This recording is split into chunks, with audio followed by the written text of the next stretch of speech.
Okay, well, hello, we're here. It's the Tony McClelland Show, Critical Reflections with your critical friends. And I've not been here for a little while, but what better time to come back than to discuss this pressing subject, which I know that I've had lots of messages about this, the riots in the UK, what's caused it, how we're going to deal with it, and the aftermath. And just for context, there was, for my international friends that may or may not be listening right now, or maybe you're going to come in on the replay, we had an incident in the UK where 3 little innocent girls were murdered in Stockport, the UK. And there were rumours that it was somebody of a Muslim background who was asylum seeker or refugee. And even though those rumours were unfounded, many people were injured in the process. What followed was lots of protests, marches and riots across the UK. And I have a very selected carefully selected panel of 2 guests that I'm going to be discussing this very subject with, and hopefully we're going to be able to share some tips that you as leaders are going to be able to use to help you. So without further ado, I'm Tony McClelland. I'm a critical friend and a business mentor and a queen of compassion. So I work with lots of leaders around these particular subjects in third sector and social causes. And we have the wonderful G. Welcome, G. How are you? Hi, how are you doing, Tony? I'm fine, thank you. So G is an ex-police officer, BAFTA-winning keynote speaker, and doing lots of work with organisations in relation to identity. Is that right, G? Identity and all things inclusion. All things inclusion, absolutely. And we have my wonderful colleague, Gary Turner, who is... He talks a lot about value in vulnerability, done a big podcast on that. Change is an inside job is another one of Gary's strap lines or narrative, and he's done lots of global work in supply chain. So welcome.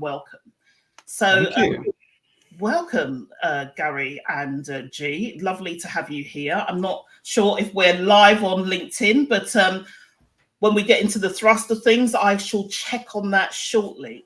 However, I wanted to check in to just see, in the context of everything that's happened, the riots, I've given the context, what happened, with the 3 little girls, and let's just take a moment, first of all, to just hold some space for just a few seconds, just to remember those people that were injured there.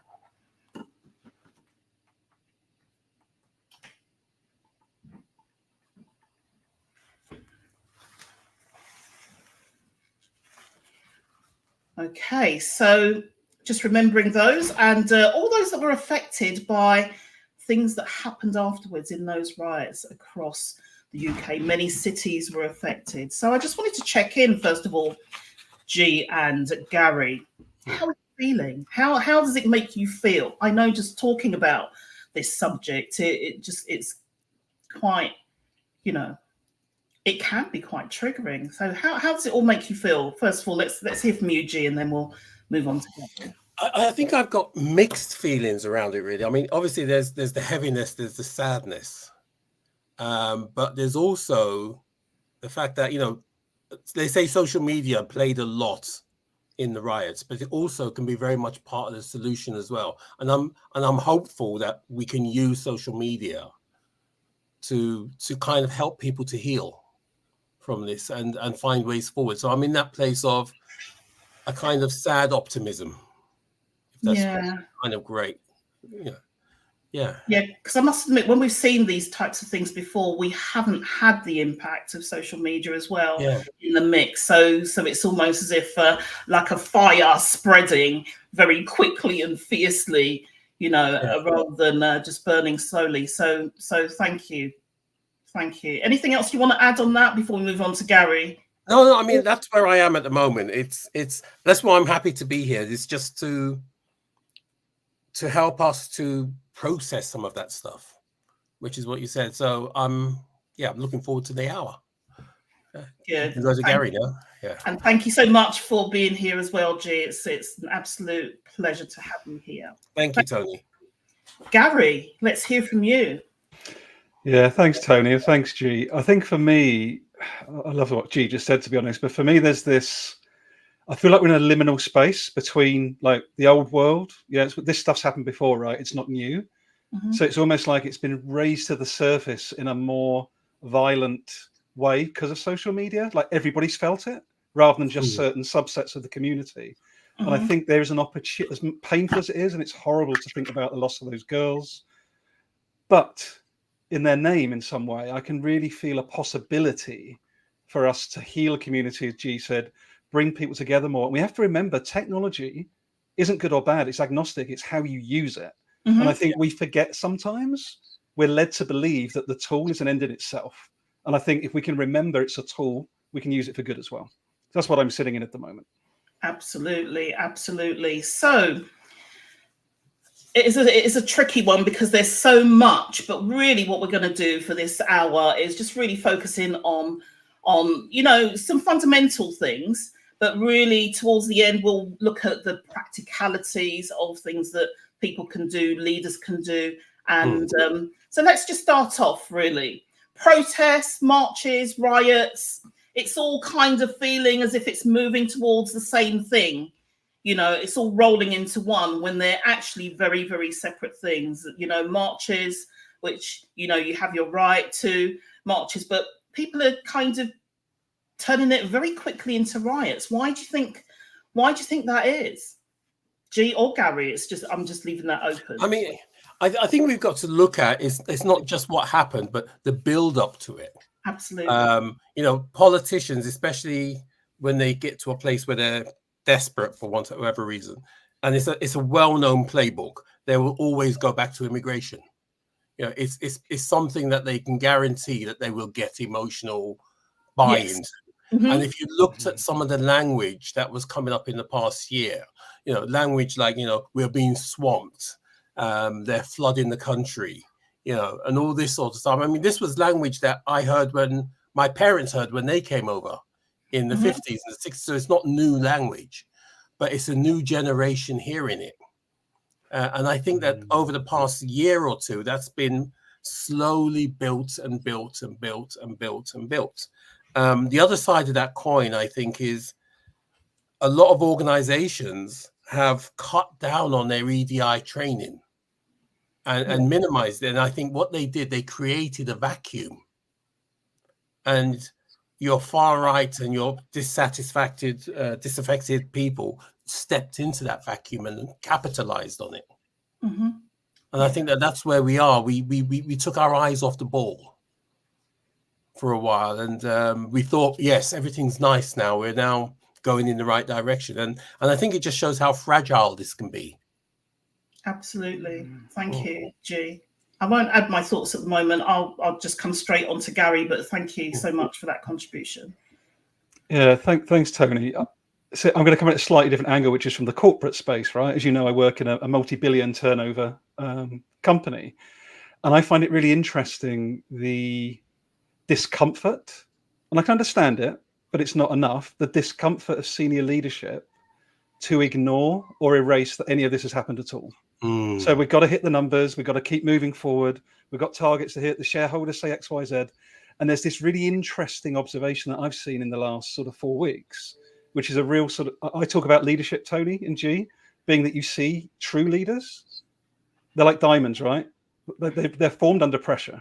Or the ones that aren't true leaders or shouldn't be in that capacity, tend to evaporate into dust at moments like this. So I'm just really curious to observe in different, particularly in business spaces, who are prepared to get uncomfortable and try and lean into this difficult conversation, and who are the ones that stay away from it. So that's an interesting thing I'm observing at the moment. Ask a question around that. Sorry.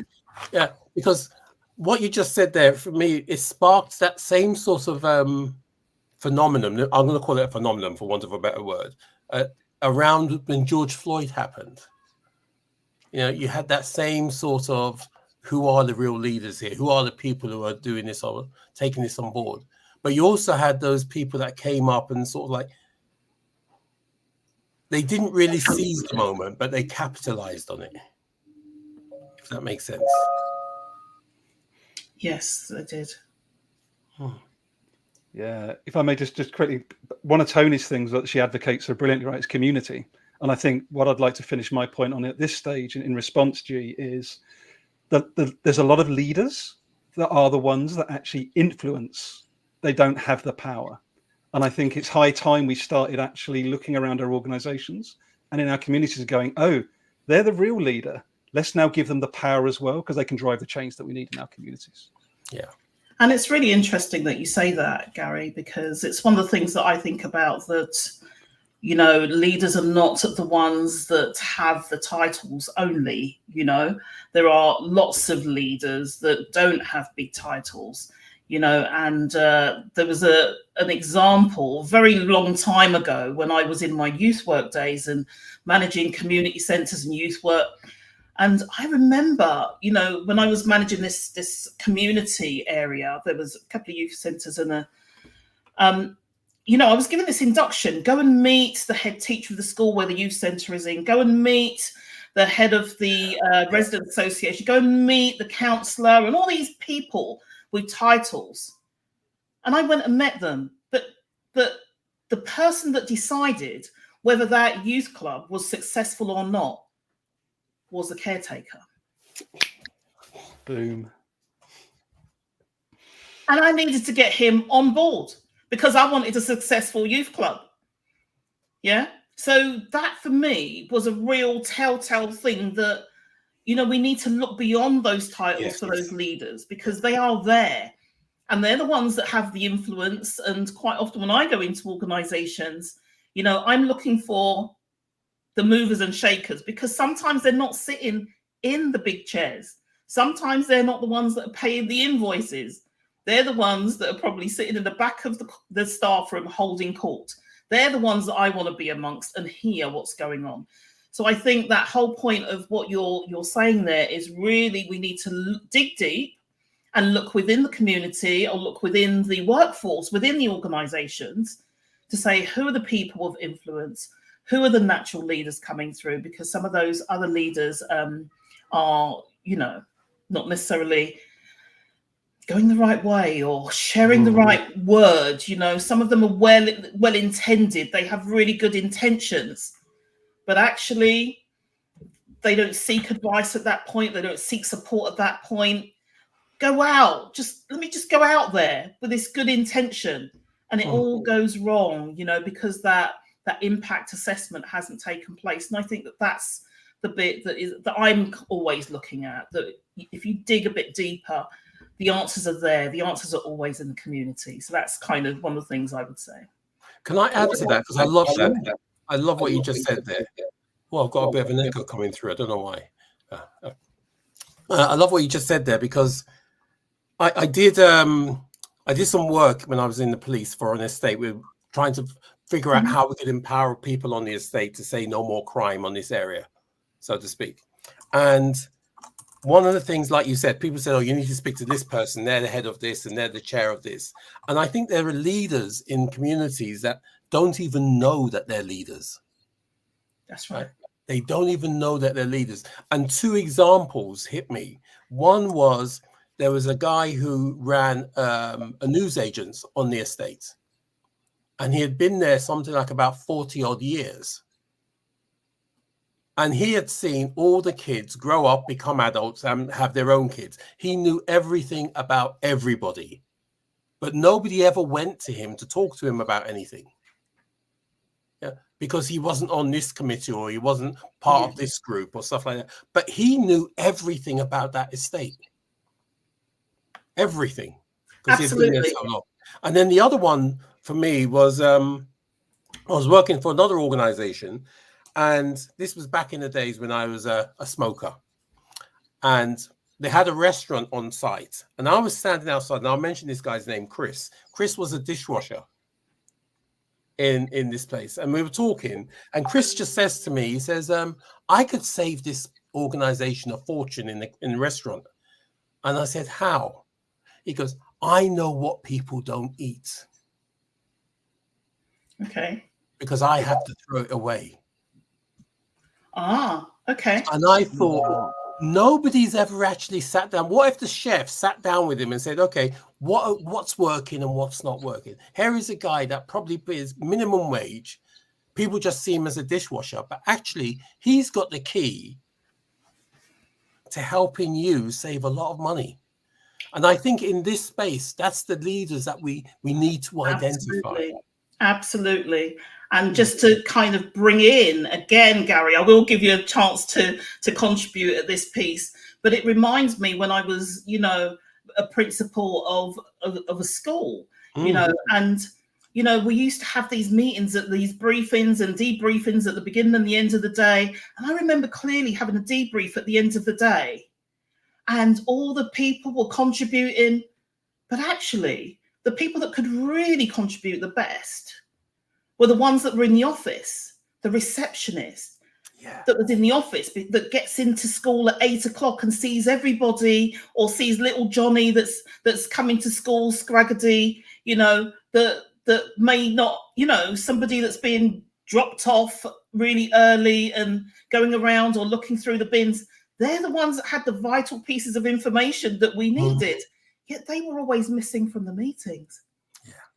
They're the ones. And so really we need to look at, I think this whole thing about titles and power is it's just kind of can be a little bit misrepresented. Gary, I'm going to ask you to come in, but one of the things I'm going to do is just welcome anyone that's joined us now on LinkedIn Live. We did have a technical difficulty with our LinkedIn Live, but hopefully you've joined us now. We've got that going, and LinkedIn is a little bit slow today, but it's just managed to kick in. And if you've just joined us, we've got wonderful G and Gary Turner, and we're talking about the UK riots and what's happened with the UK riots and what leaders need to do to equip themselves to be able to support their communities, whatever that community looks like. So on that basis, do feel free, let us know that you're here. If you have any questions for this wonderful panel, then do, put some questions in, and we will go from there. So over to you, Gary, on that point. Well, I'm not going to add too much more at this juncture, Tony, on that particular point. What I'd like to invite, though, is something around the topic of vulnerability. You mentioned earlier, I had a podcast for a long time. It's really easy when we think about vulnerability, right, to go, I've got to open up my heart and run in and you just stab me a million times and then I've been vulnerable with my team. Whereas what I keep trying to get leaders to understand is showing just a bit more of your true self in that moment, whether it is talking about your kids, saying you don't know, as you said earlier, asking for help, these really basic human, I am fallible. That to me is the definition of vulnerability. It's relational, right? It's not about going wide open, stab me to death. And I think we've got a pandemic. I don't want to use that word again, but I think within workplaces in particular, we've got a pandemic of silence. Leaders that are totally invulnerable, and they believe. So I was in literally a meeting last Friday, Tony and G, having a conversation with an executive leader about this. They've got so many channels. They've got engagement surveys. They've got feedback. They've got Ask Me Anything. They've got anonymous XYZ. Yet nobody's using them. And I said to them, why do you think that is? Do you feel people feel safe to use those channels? Yeah, of course. We've got 7 of them. Yeah. But I said, you just said that people aren't using them, though. So you've got them. They're not being used. And you could see in his face, just couldn't reconcile because his mask was up. He had to have all the answers. If he had a little bit of vulnerability, he could have said, Gary, I'm going to investigate that. I just didn't see that. And what if there's something in that? I'm going to check on it. But he just could not bring himself to go, I do not know, or I can't be completely sure that's not fact. So he shut it down. Absolutely. Just fascinating. And sometimes if they do use these systems that are in place and they're not listened to, then we get the protests and the marches and the stamping of the feet. Beautiful link. Okay? So Beautiful let's make link. sure that we're putting this out, but not in a performative way as well. It has to be quite genuine, because one of the things that I, especially when we're talking about consultation, I'm going to come to you in a moment, G, but really just, I've seen so many leaders and they do this evaluation piece or, staff satisfaction surveys, and 60%, we had 60% of people that responded and they said this and this and this, so we're going to do this and this and this. What about the other 40%? What are we doing with those? They're the important ones as well. Let's do some more work about why they're not, they just didn't engage, it's up to them. Well, let's find out why. And explore that a little bit more, because that to me is where the real work is. Yeah. G, I'm just going to kind of come to you now. So. Can I go back to this leadership thing for a little while? Because one of the things I was sitting there thinking is, we talk about leaders in organizations and stuff like that, but when you looked at the riots, they had, the people who were writing had their own leaders too. That's right. Right? And I think it's something that Gary said at the beginning, social media is a tool, right? It's how we use it, and it can be used for good or it can be used for bad. Leadership is the same. Leadership is the same. People talk about leaders and you say Hitler was a leader. Right? Mandela was a leader. Right? Some of these dictators around the world are leaders. And I think we need to be clear about what type of leadership we want. Well, this is it. And I'm glad that you brought that up, because all of the people that you've named, G, are good leaders. Yeah. However, the content or what they're leading might not necessarily be agreeable to many. And so I'm going to be controversial just for a moment. Nothing new, I'll just put something out there.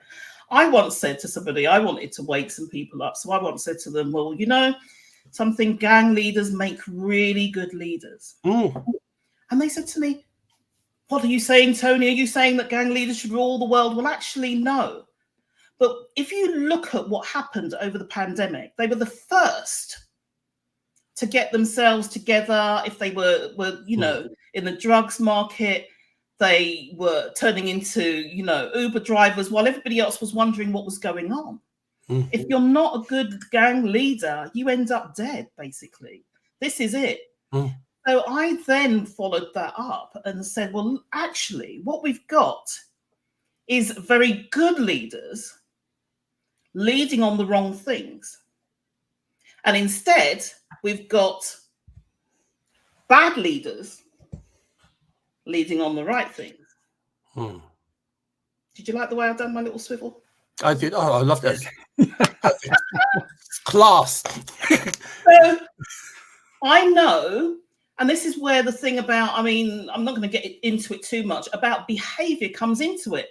Because if we take the behavior traits of a gang leader per se and apply some good leadership knowledge and information, etc., we're more likely to get the result that we want.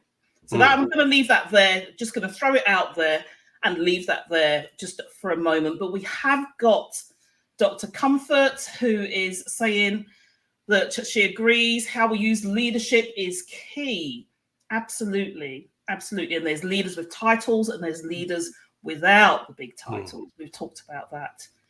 And there's leaders who are actually managers and not leaders. Well, that's a whole bit again. You two are terrible because you're just throwing these things out there and everyone's got to catch them. So Tom, I know that you're there. Come and contribute to this as well. So if you do want to see what we were talking about beforehand for the last 15 minutes, then do jump over to the YouTube channel where the full the full version will be there, but we will be coming back as well, and I'll tell you more about that later on. But over to G and Gary before we move into the next piece. Any concluding thoughts on that piece around good and bad leadership? I think for me, the conclusion is we just need to be aware of what is it we want from our leaders before we even decide who the leaders are. What are we looking for? Absolutely. Well, I know that this particular segment is around good people leadership. And I'm really a great advocate of business leadership, because ultimately we can have good leaders, people leaders, and we can have people that are good at skills. But if you're not good at business acumen, where are we leading the people up the garden path? And quite often you will see people being promoted through an organization. They come through over years and are promoted into these leadership roles, very good at the people part of it, but not necessarily good at piecing it together with the business part of it, to make it work and to make the business grow and the two pieces coming together. And there's nothing to say that groups cannot work together. People leaders, business leaders, how they work together. So that's kind of, But Charles has got a contribution there to make. Not sure I agree. Some of these people are more like very good manipulators rather than leaders. Interesting. Do you want to elaborate on that a little bit, Charles? Thank you. It's an interesting one, Charles. I love it. It's a fine line between influencing and manipulation, right? Well, I mean, absolutely. But it makes me think of a time where I was working with young offenders, face to face, and you can spend so long trying to get them to do something, but actually it's so much easier to, okay, I want you to walk to the end of the road. Well, no, why do I need to do that? When do, all of this? Come on, let's walk and talk. And before you know it, we're there. Is that manipulation or is that leading the way? Not sure. Need to think about that. Do you see what I mean? Yeah, and I think we need to think about in the context of the riots as well. We're tending to go into the corporate space, but in the context of the riots, who are, some of the manipulators are the people that we think are the leaders. Absolutely, and that goes back to the business knowledge or the intention. And really, they're not necessarily good at business. They're quite good at influencing. And so we'll take that. I've seen lots of people just kind of trying to rally others and come on, we need to do this. But what they're influencing might not necessarily be that great. So, yeah. Okay, so let's just kind of move the conversation on a little bit and just kind of coming back to the riots specifically. What I've also seen, not only, we touched on the marches, protests and riots, all kind of getting bundled in together when they're all separate things. But this whole piece around, some people are kind of bundling it into a race thing, when actually it started off with in terms of religion and culture initially. Yeah, but it's turned into something that is race. How do you feel about that? How do you see that? And for me, it's that whole piece around when we talk about DEIB, some people just automatically think that it's just about race. It's not just about race. It's about so many different things. It's about diversity and that inclusion piece. You're smiling, G. Gary? Yeah, I remember working with a HR manager, and I won't mention it, for an organization, and we were talking about diversity. And she stops me halfway through and she says, G, it's not just about diversity. It's also about women. It's also about gay people. And I stopped and I looked at her and said, oh, so for you, diversity is purely about race. Yeah. Yeah. And I think that's the thing. We've kind of created this code word, this polite way of saying race, but we don't say race. We say EDI or stuff like that. And I say to organizations, if you're going to use these words, you have to be very clear about what you're saying. You can't use it as a code. That's right. You have to be clear. If you're talking about race, you talk about race. And I think the fact that it always keeps coming back to race is that we've never really addressed race properly. No, that's right. We've never really sat down and said we need to do some serious work around it. And also, on the back of that, because the riots were initially around culture, really, wasn't it? And religion. It was about religion, but because people are not understanding religion, it turns into the race. And this is where cultural intelligence and competence comes in as well. And these are some of the things that we need to equip ourselves with, that knowledge. And if we don't have that knowledge, reach out to people that can share that knowledge with us. Gary? No, to be honest with you, I'm still fascinated and troubled in equal manner by the speed with which that unfolded, if I'm honest. And again, we spoke about social media, but I do also think there is something here around cultural intelligence, Tony, 100%, because I myself, as a Caucasian man, like, I didn't honestly think about these things in a major way until probably 6 or 7 years ago, because I didn't need to, and I wasn't curious, and I wasn't vulnerable enough to look beyond my own privilege. And I thought the world looked like this for everybody, right? And that's a very genuine, because I've been conditioned that way. And when we start to work on that conditioning, and I'm going to use a word that you pointed to earlier, curiosity. I think these riots would not have happened if people went from a place of curiosity instead of a place of fear. And I think this is the single biggest thing for me, is everything is predicated, right? If you look at the political system at the moment, you look at the narratives that come out, even social media, everything's about fear, right? If you don't have it, you're worthless. If they don't like you, you're a nobody. Like, so without saying it, every part of our modern day Western systems are telling us we're not worthy. When what we need to invite people to remember is that before all of that, they're already a 10 out of 10. They're already a 10 out of 10 self-worth till they leave their bedroom. But we had it all conditioned out of us. And I think that's a big part of this for me, is remembering our self-worth. And our dignity. Dignity is a nice add as well. Yes. Absolutely. Yes. And also, you know, I just want to kind of bring in the fact that the whole piece around the riot, it doesn't just affect people of a particular culture or religion. It doesn't only affect people of color, Black people. It affects people not of color too, white people. And I want to have those conversations with not only people of color, Black people, but with white people too. You know, Gary, I want to be able to include people like yourself in those conversations. I want to hear what is your experience from your side, as well as what it is, you know, that I'm feeling, and from other perspectives as well. So for me, I think that when we're talking about culture, religion, it's that whole diverse piece. Let's include other people too. Yeah. Not just it's affected us, so it's about us, nothing to do with you. This is how it affects us. How's it affecting you? I bring them into that conversation. That's how I want to kind of embrace that. I don't know. If I may add, I'd love to your thoughts on this, G. But I just thought there's a brilliant example of what you're speaking about, Tony, with the imam up in the northwest, straight after the murder.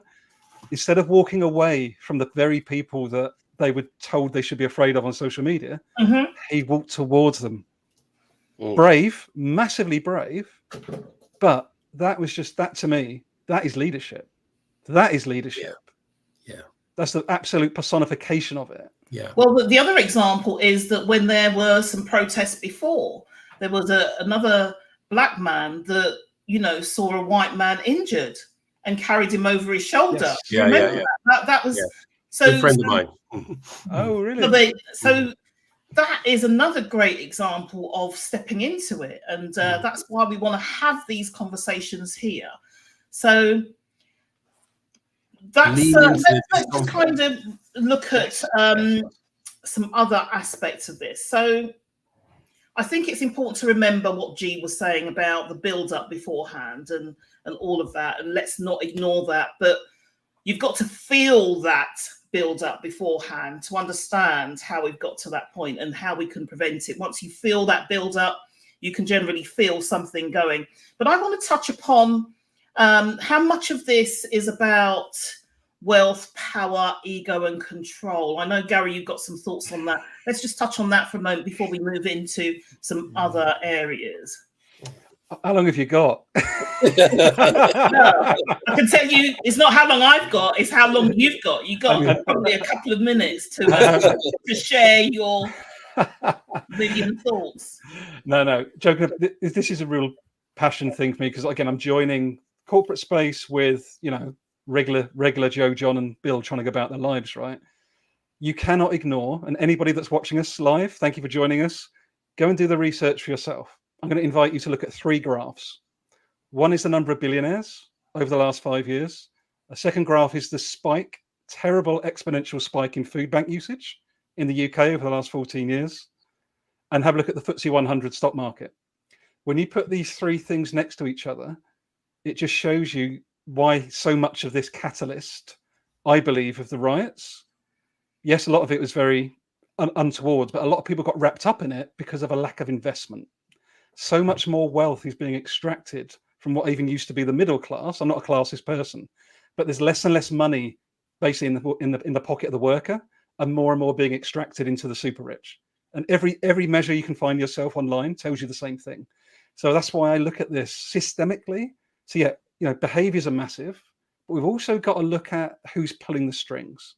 And those 2 things together, who's ultimately pulling the strings and what behaviors need to change. Through those 2 concurrent lenses, I think we can do a lot of good and help to avoid repeats of these of the fuel, really, the tinderbox that was this riot. But we can't get away from the lack of investment in our communities. Okay, I've got some thoughts, but I'll let G share his. Because No, go with your thoughts, because you've given me stuff to ponder there for a while. I need to ponder what you've just said there, Gary. So, Tony, give me a second and say what you need to say, then I'll come back in afterwards. Okay, well, I'm gonna. That's okay.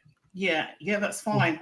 I'm gonna actually deflect on that and bring some people in that are kind of making some contributions. And this is an interesting one. Charles is saying fear or anger, or does the fear lead to anger? Interesting. Perhaps it does. You see, now this is interesting because, you said that when we talk about the build-up, we could see this coming. Right, the work has been done. If you look at the work of oh god, what's his name? Gordon Allport. Right, he did this thing called the scale of prejudice, and how it rises, and all the ingredients to kick off this scale of prejudice or this ladder of prejudice are there. And anybody who looks at this, it says you need some kind of destability in society, would that be financial, social, whatever it is. You need something that upsets society. Yeah? You need some fear within that, right? And then all you need then is for somebody to start in rumors around why you're afraid, why you have no money in your pockets, right? Why you have no job, right? And that's the kickoff. And it starts with, they call that level antilocution. You then need, now we've identified who the problem is, right? We start avoiding them. Interesting. Right? Then we go from certainly lots to consider, certainly lots to think about, Definitely, yeah. definitely. And you go from avoidance to physical to you need somebody in power to validate those fears, which is where your politicians come in now and say immigration is the problem. So we've identified that it's about immigrants, right? And what do those immigrants look like? Then you get physical attack, right? And then you get to the top level, which is get out. We don't want you here. Well, actually, and how much of it is down to the media narrative as well? And that's all feeds into it. The media narrative that's leading it, because, what can I say on that? But I just want to kind of share a little bit of what Stephen has, I won't bring it up because it's quite a lot of a comment, but what Stephen Gray is saying, that maybe the police, if they had been able to release more details of the children stabbing guy, I think it would have cooled things. So maybe if they were a bit more upfront around the information that they were putting out. What are your thoughts What are your thoughts around that and media? You're just throwing it to both of us, or Go on, G. Yeah, After you, G. After you, G. Yeah, thank you, Gary. I like what you did there. Yeah, let's have you, G, because it's your turn to speak now. I mean, I think when those three young girls were murdered, tragically murdered, I don't think anybody expected the reaction that we were going to get. Mm.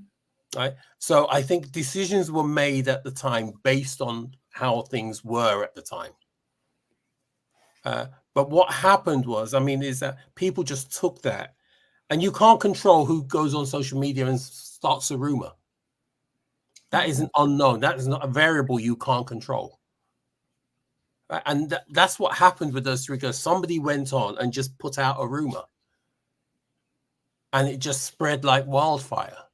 And Absolutely. that's not something that, no matter what information you put out, and you have to balance what information you're going to put out. You can't put out everything. Because it's a live investigation. Absolutely, but there was something that felt very different about this particular one. Maybe I think it's one of those things that just struck at the right. It was a catalyst. It was a match that was looking for a box to strike, and that just happened to be it. Yeah, definitely, for sure. If it wasn't, that would have been something else. But it was looking. Yeah. Okay, so just to move things along a little bit, I just want to ask around, because this is really pertinent for leaders as well, to really be thinking about, where do our own views come from? Do we challenge our views? And I have a quote, and that quote is that I don't wait for others to challenge my views because I'm too busy challenging my own. And that's the thing about it. Where do they come from? Were they inflicted upon us from other people that we're around? Are they things that because we're in a particular environment, or do we actually own them ourselves?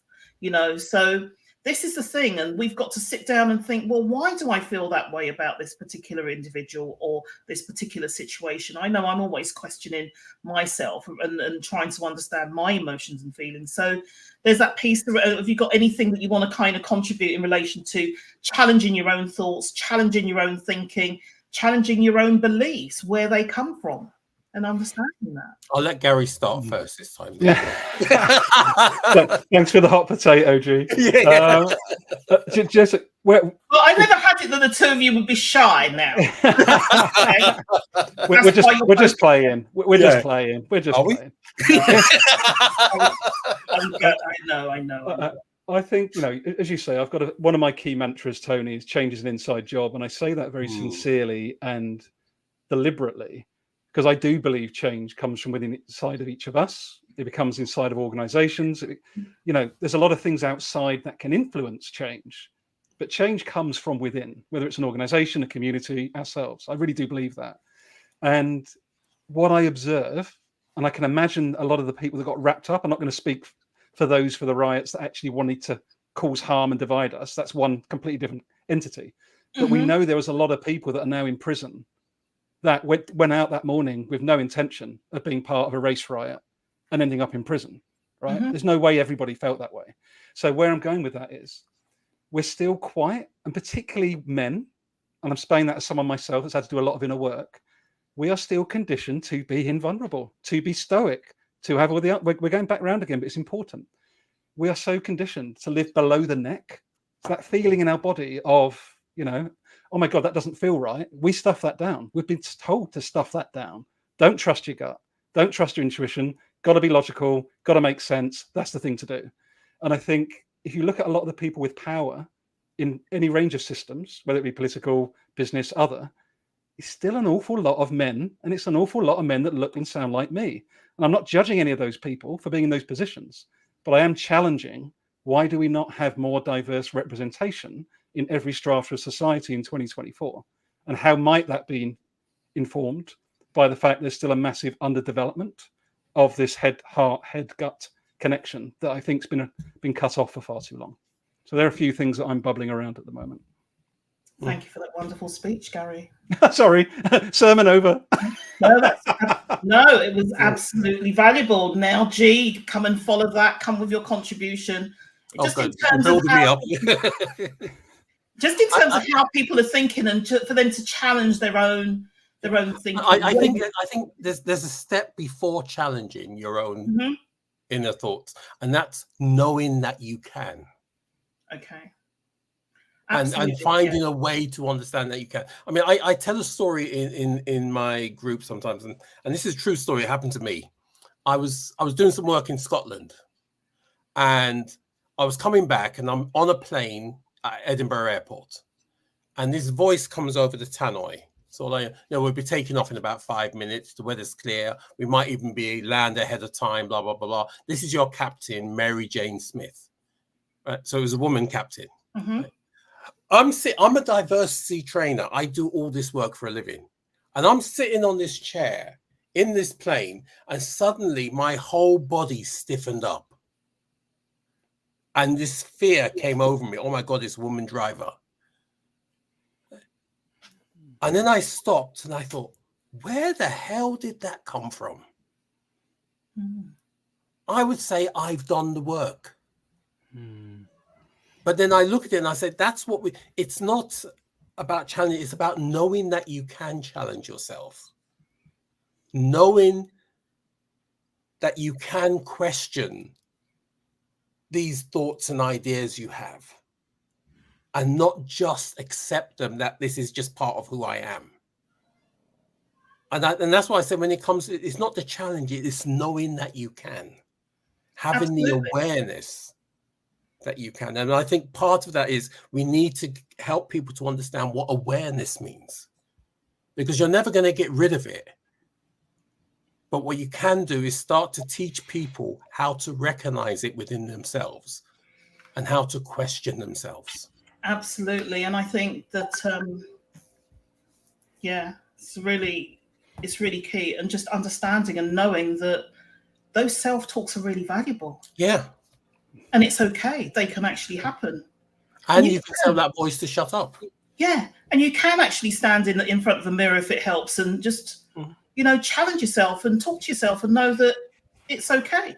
And if you need somebody in front of you, because quite often when I'm working with leaders and people, they may say something and say, well, what do you think, Tony? And I say, well, what do you think? This is your self-talk. I'm just privy to be witness to it. What do you think? Does that sound good to you? How does that sound to you? Well, there you go. You know the answer. I'm just here to witness that it actually took place. And throw it back on them, because ultimately they know deep down. It goes back to what Gary said about that instinct, that feeling. You feel it rising, and you know that you can't ignore it, and we've got to be so in tune with those things. So thank you so much, G. I can see Gary's twitching. He wants to come in and say something. Go for it, Gary. Just a quick thing. Tony, honestly, absolutely stunning. Really, really stunning feedback. And you've got me thinking about that piece around knowing that we can, that permission piece. Yeah. And I think the only person that can actually give any of us permission is ourselves. And I think this is the thing we need to remember and it's a remembering. So that consciousness piece, that awareness piece, G, thank you for reminding me of that in this moment, because it's easy when we've done a lot of that work and continue to do that work to forget that was a really critical part of the journey, is to go, I can look in the mirror for 10 seconds. This is a genuine tip for anyone watching or watching back. Try and stand and look at yourself deep in the eyes in the mirror, and don't look away for 10 seconds. And check how you feel, head, heart, gut. If you're not used to it, you're going to feel horrific. And that's a brilliant exercise you can just practice to get used to just looking at yourself. You don't have to think anything. Just look in the mirror and don't look away. Because that's something that was just a really... So thank you both. You've just reminded me of the importance of that, giving ourselves permission. Yeah, exactly. Absolutely. And it's important that we actually do that and we think about that growth. So I'm going to just mention my blend model, because I think it's really important. It kind of pulls some of these components together that we're talking about. The blend is, the B is behavior, innate or learned habitual behavior. Recognize it, understand it. I don't think that we pay enough attention to behavior, what type of behavior it is, how we're going to unpick it. And quite often people have this perception that I'm going to tell you to change, G, and you're just going to change. That's how they think it works. But anyway, I know that you're both going to have something to say about that. The L is learning. How do we take on board learning, kinesthetic, audio, visual, lots of different types of ways of learning and engaging in that learning to change behavior. The E is environment. How do our environmental factors have an impact on how we learn, the environment around us, the building, the room, you know, that building? How does that impact our learning and our behavior? So the N is for network. Who's around us that's influencing us, that we didn't think that we were listening, but actually we are listening and we're following, even though we don't want to admit it, but we are. Yeah. And some of you may have heard me say that my husband always talks about network. If you hang around a barber's, you will end up getting your hair cut. All right. So, and that's a fact. And no matter, some people say, I've got no hair, but you'll end up going in for a shave or something. Something. All right. And then the D is for development and our own self-awareness, which you know you both touched on earlier on. And so I use that combination to really think about what are those components of change, and that's what works for me. So I don't know if any of you want to say anything on that before we kind of move towards kind of giving some real tips to these leaders. Is there anything you want to kind of contribute to? Behavior, learning, environment, network, own development, self-awareness, anything particular you want to share? I mean, you know, I'm as you said, I made a film, or I was the subject of a film called The Black Cop, which is available on YouTube. And in that, I talk about my own, all of those things you just mentioned there, Tony. I talk about how they impacted on me. You know, for the first 8 years, very shortly, for the first 8 years of my life, I grew up in a little white village in Kent. And I was the only black kid in this village. I was fostered. And I grew up in a white world. Right? But there's a B I think you've missed out, which I don't know whether you can weave it in somewhere, but it's also belonging. Right? And I grew up in this village, and as much as everybody liked me, there was always this thing that said, I don't belong. Right? I then moved from an all-white place to London, to Harlesden, to stay with my natural birth parents. And I was in a predominantly black space where, again, I didn't feel like I belonged. Yeah, interesting. Right? And how that plays on your mind. And you're trying to, where do I fit into this? And then I moved from there and I was taken to Nigeria. Okay. And then as a kid, I'm in Nigeria thinking, I don't belong here. Right? And all this stuff, you know, you're never fully in, you don't have that foundation of growth because you're always unbalanced. And I think that's when you look at what's been happening with what caused the riots. There are a lot of people who don't feel like they belong. Right? There's a lot of people who feel unbalanced. Right? They're not sure of their identity. They're not sure of their place in society. And it's all thrown up all these questions that they haven't got the skills to answer. So they're looking for someone to tell them the answers.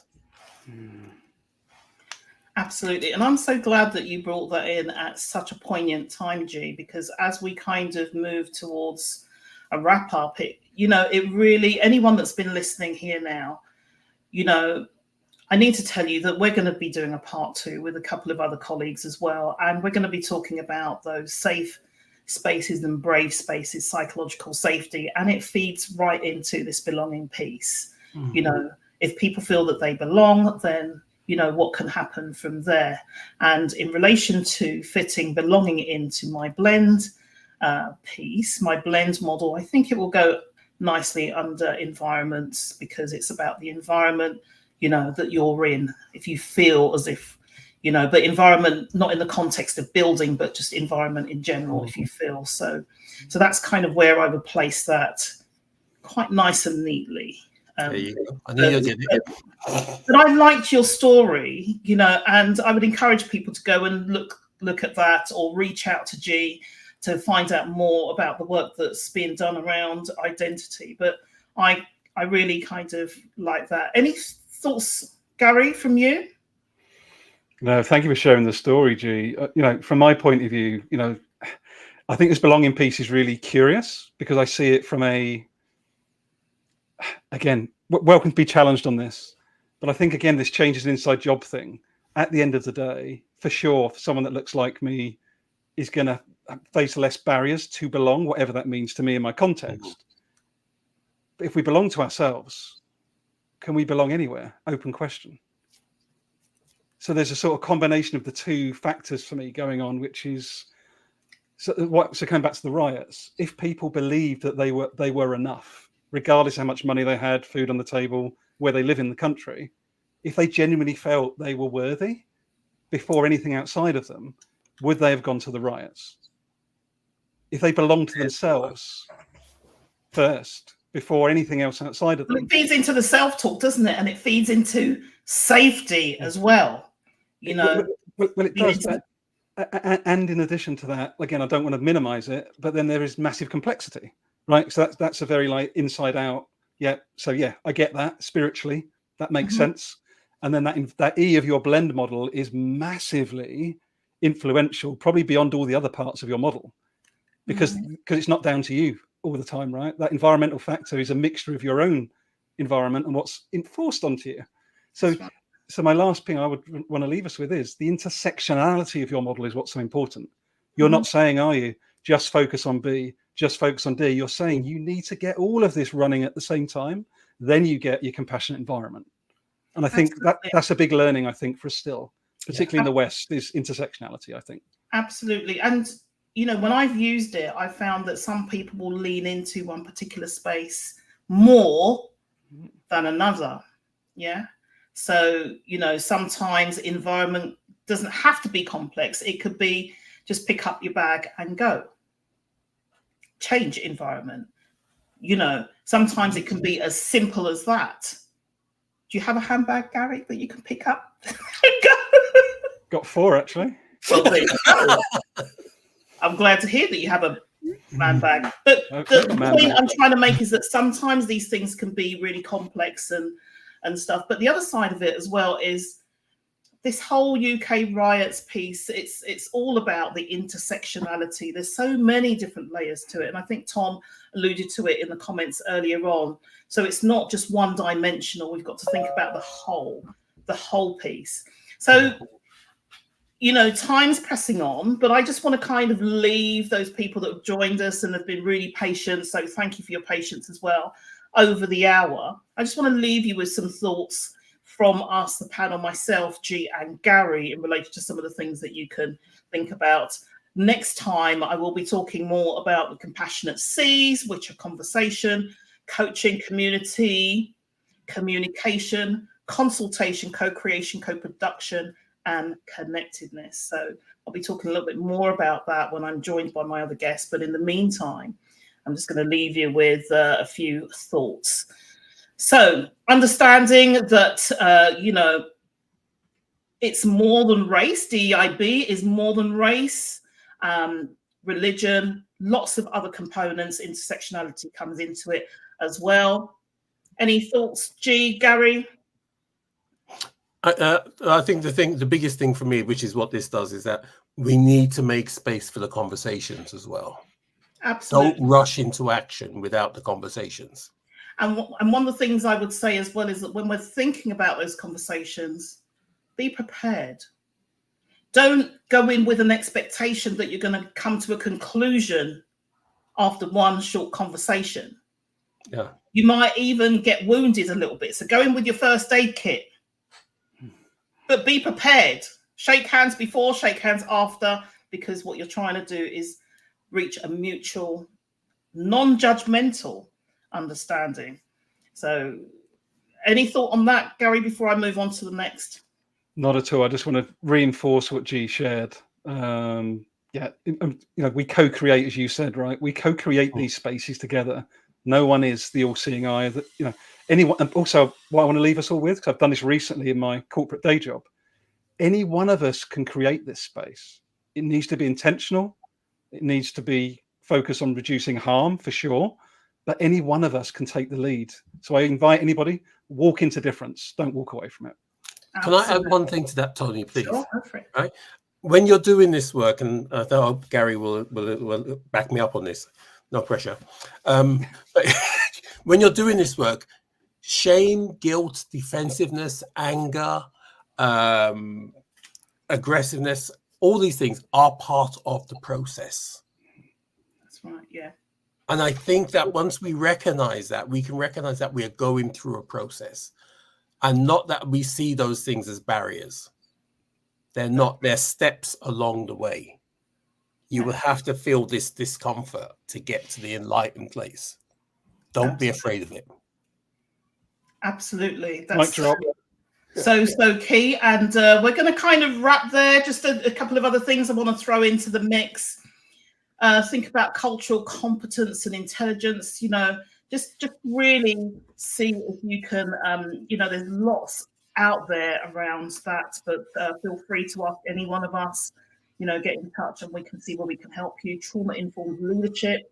So really making sure that you're aware of those 4 R's: realization, recognizing the signs, responding, and resist re-traumatizing. That's a massive piece of that. I've seen that happening so many times. But, what Gary and G have really, built up to is the part 2, which will be coming on the 23rd of September. And we're going to be talking about those safe and brave spaces, psychological safety, what that looks like, how we can create it, and how we can help others, whether it's in the schools, whether it's in the community, whether it's in the workplace, or whether it's in our own homes. So on that note, I just want to say thank you so much for everyone that's joined us. Apologies for, the blip with the connections, but thank you for your comments and suggestions as well. And hopefully you can join us on the 23rd. I just want to say thank you to G and Gary.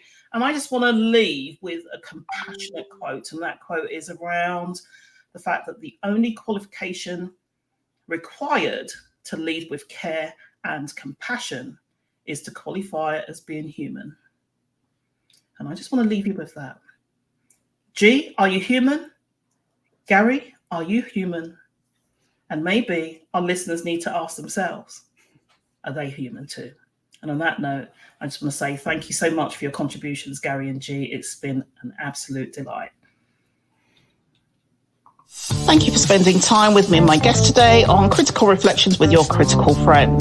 Today, you got just a very, very small sprinkling of Tony's fairy dust. But if you'd like more, then do reach out for speaking or hosting. It's TonyMcClelland.com. For social impact, social justice, or social mobility, check out our work at firstlifegroup.com. I look forward to hearing from you. In the meantime, feel encouraged, be inspired, be empowered, and make a difference. Bye for now.